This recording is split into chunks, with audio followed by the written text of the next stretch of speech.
Japanese nabe. My own version of Japanese nabe. Naganda ako ngayon ng iba-ibang klaseng gulay, Chinese cabbage, at saka iba-ibang klase ng mushrooms.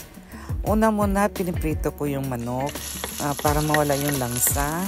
Then huwag mo siyang lalagyan ng tubig. Ang ilalagay mo, itong may panghalo na talaga siya na parang soup na may timpla na.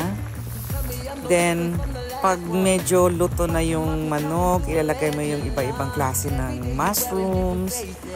Then, Chinese pichay. So, yan na, pinakuluan ko na. Tapos, ang panlasa ko ay yung hinalo ko kanina na parang, yun na yung soup na may timpla na talaga siya. Depende kung anong klaseng nabe ang gusto mo, anong klaseng soup ang ilalagay mo. Dahil kasi siya ay chicken, so yung soup na para sa chicken. So ito na ngayon, luto na ang ating nabe. Thank you for watching, guys.